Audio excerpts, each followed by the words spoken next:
జాతీయవాద జర్నలిజానికి అసలైన వేదిక నేషనలిస్ట్ హబ్ ని సబ్స్క్రైబ్ చేసుకోండి. నోటిఫికేషన్స్ కోసం బెల్ ఐకాన్ పై క్లిక్ చేయండి. తమిళనాడులో అందరూ అడిగే ప్రశ్న, మనం చాలా రోజుల నుంచి అన్నామలై మీరు కూడా చాలాసార్లు అన్నామలై గురించి ప్రస్తావిస్తూ వస్తున్నారు. బట్ అన్నామలై అంటే యాక్చువల్లీ మనం తెలంగాణ లీడర్స్ని దృష్టిలో ఉంచుకొని కూడా మనం అన్నామలై గురించి మీరు చాలాసార్లు ప్రస్తావించేది. బట్ తెలంగాణలో 8 సీట్లు వచ్చాయి, కానీ అన్నామలై సారథ్యంలోని తమిళనాడులో 1 సీటు కూడా రాలేదు. బట్ స్టిల్ ఈ రోజుకి అన్నామలై ప్రాధాన్యత ఏం తగ్గినట్టుగా కనిపించట్లేదు. ఆయన ఓట్ షేర్ పెరిగింది అక్కడ, అంతా ఫైన్.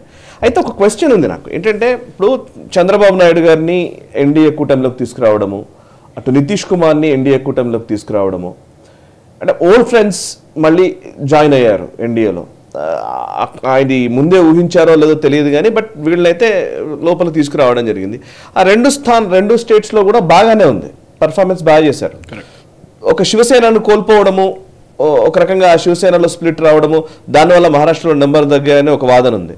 ఇంకొకటి పంజాబ్లో కూడా శిరోమణి అకాలీదళని కనుక కలుపుకొని ఉంటే 1-2 సీట్లు గురుదాస్పూర్ లేకపోతే 1-2 సీట్లు వచ్చేదేమో అనే ఒక అభిప్రాయం కూడా ఉంది. అండ్ తమిళనాడులో కూడా ఏడీఎంకేని కలుపుకొని ఉంటే 2-3 సీట్లు వచ్చేదా, 1-2 సీట్లు ఉండేదా, యాడ్ అయ్యేదా? 6 నుంచి 8 వస్తుండే, అట్లీస్ట్ టఫ్ ఫైట్. అదే ఇప్పుడు ఈరోజు నంబర్స్ అవసరమైంది. నంబర్స్ అవసరంలో గనక శిరోమణి అకాలీదళ్ ఒకటి, ఏడీఎంకే ఒకటి, ఇట్లాంటి కలుపుకొని ఉంటే కానీ 10-15 సీట్లు ఉండేవా అని. ఓట్ ట్రాన్స్ఫర్ జరగడానికి ఏం గ్యారంటీ లేదు సాయి గారు. తమిళనాడు లాంటి స్టేట్లో ఎస్పెషలీ అక్కడ ఒక Dravidian politics. AIADMK BJP split Annamalai చేయలేదు. ఏఐడిఎంకే ఎందుకు చేశారంటే వాళ్ళకి ముస్లిం ఓట్ బ్యాంక్ని అపీల్ చేయడానికి చేశారు వాళ్ళు. ఇప్పుడు కూడా మొన్న ఈ ఎలక్షన్ అయిన తర్వాత కూడా ఏఐడిఎంకే జనరల్ సెక్రటరీ చెప్పారు, మాకు ముస్లిమ్స్ మాకు ఓటేశారని. సో బీజేపీతో కలుపుకుంటే మాకు ఆ ఓట్లు రావు, దానికోసం మేము బీజేపీ నుంచి వెళ్ళిపోయాం, అలయన్స్ నుంచి. వాళ్ళకు 1 సీటు కూడా రాలేదు. అదేంటంటే నీకు రాకపోతే నేను కూడా గుంజి నేను కిందకి తీసుకొస్తాను ఆ పొజిషన్లో. నేను గెలవను, నువ్వు కూడా గెలవద్దు, అట్లా ఆ పొజిషన్కి వచ్చాను. కానీ ఇప్పుడు మన ఓటింగ్ పర్సంటేజ్ చూస్తే మీకు చాలా క్లియర్గా తెలిసిపోతుంది సాయి గారు. ఈ ఓటింగ్ పర్సెంటేజ్ పక్కన పెడతాం, ఫస్ట్ మనం కాన్స్టిట్యున్సీస్ చూద్దాం. డిఎంకే కాంబినేషన్ వాళ్ళ పార్టీ అలయన్స్ మొత్తం అన్ని సీట్లు తీసుకెళ్ళిపోయింది, 39. ఏఐడిఎంకే అలయన్స్ వాళ్ళు చాలా పార్టీలు ఉన్నారు, 8-9 పార్టీలు ఉన్నారు వాళ్ళు 27 కాన్స్టిట్యున్సీలో సెకండ్ వచ్చారు 39లో. బీజేపీ 12 స్థానాల్లో సెకండ్ వచ్చింది, అంటే ఎన్డీఏ అలయన్స్ అని చెప్పొచ్చు. బీజేపీకి 8-9 వచ్చింది. మొన్నదాకా 1 సీట్లో కూడా సెకండ్ రాదు బీజేపీ. కన్యాకుమారి అప్పుడెప్పుడు పోతుంటుంది అంతే. That means BJP has grown, definitely grown. దానికి ఎందుకు జరిగింది? ఇప్పుడు ఏఐడిఎంకే పోలింగ్ పర్సంటేజ్ చూస్తే సాయి గారు ఒక 20.46. ఓకే, వాళ్ళు డిఎండికే అని అంది కలుపుకుంటే అదేం లేదు. కానీ బీజేపీ అలయన్స్ ఓట్ షేర్ 18% ఈసారి, 18%.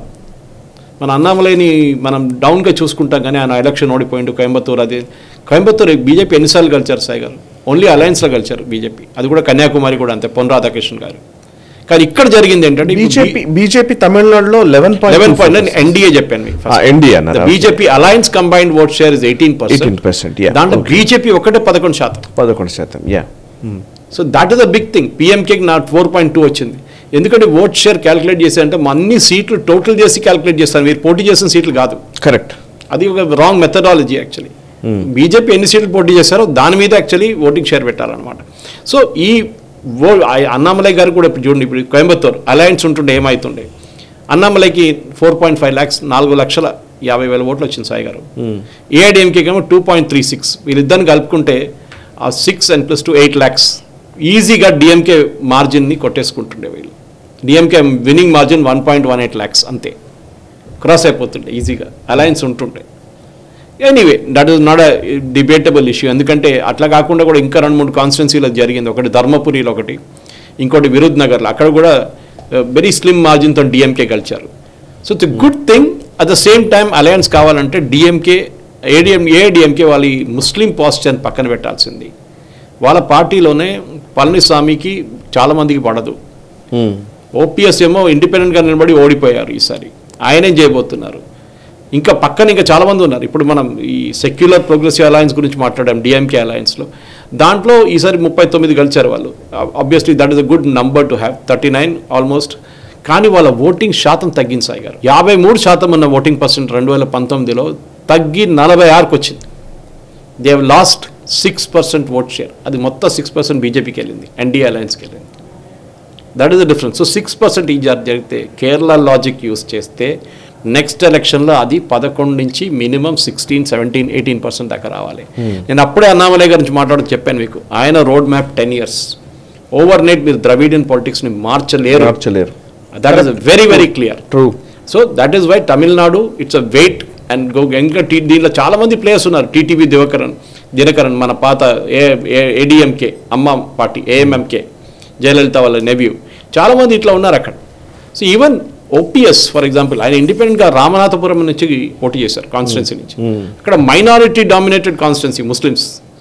అక్కడ ఈఎస్ కమ్ సెకండ్, బీజేపీ బ్యాకింగ్తో పోటీ చేశారు. అంటే రాకూడదు కదా, అది కూడా ఏఐడిఎంకే సెకండ్ రావాలి అక్కడ. కరెక్ట్. కానీ ఓపీఎస్ వచ్చారు. So that is the difference. So ఈ తిరునల్వేలి, వెల్లూరు, కోయంబత్తూరులో ఏఐడిఎంకే థర్డ్ పొజిషన్లో వచ్చారు. టైఅప్ కావాలి, కానీ the tie up should happen from AIADMK side. వాళ్ళ ఈ ప్రో ముస్లిం పాజిటివ్ని పక్కన పెడితేనే బీజేపీ టైఅప్కి రెడీ అవుతారు. అండ్ బీజేపీ మీరు ఒడిశాలో చూశారు, ఎన్నో సంవత్సరాల నుంచి అక్కడ బీజేపీకి రూలే లేదు అక్కడ. It is Congress, then Biju Janata Dal. దానికన్నా ముందు వాళ్ళ ఫాదర్ కాంగ్రెస్లో ఉన్నారు. So naturally he was contesting from there, Naveen Patnaik garu, Biju Patnaik గారు. సో బిజు జనతా దళ్ని ఓడించి బీజేపీ అక్కడ now they are going to rule Orissa. Okay. One day ఒకరోజు ఇదే సిచ్యువేషన్ తమిళనాడులో అవుతుంది, కానీ టైం పడుతుంది. 15 సంవత్సరాలు మినిమం వెయిట్ చేయాల్సి వస్తుంది ఈ కంప్లీట్ జనరేషన్ షిఫ్ట్ చేయడానికి. ఈ వీడియో మీకు నచ్చినట్టయితే లైక్ చేయండి, 10 మందికి షేర్ చేయండి. అలాగే కామెంట్ల రూపంలో మీ అభిప్రాయాలను మాతో పంచుకోండి. Nationalist hub group of channels ను సబ్స్క్రైబ్ చేసుకుని తెలుగునాట జాతీయవాద జర్నలిజాన్ని ప్రోత్సహించండి. ఈ వీడియో కింద ఉన్న బెల్ ఐకాన్ పై క్లిక్ చేయడం మర్చిపోవద్దు.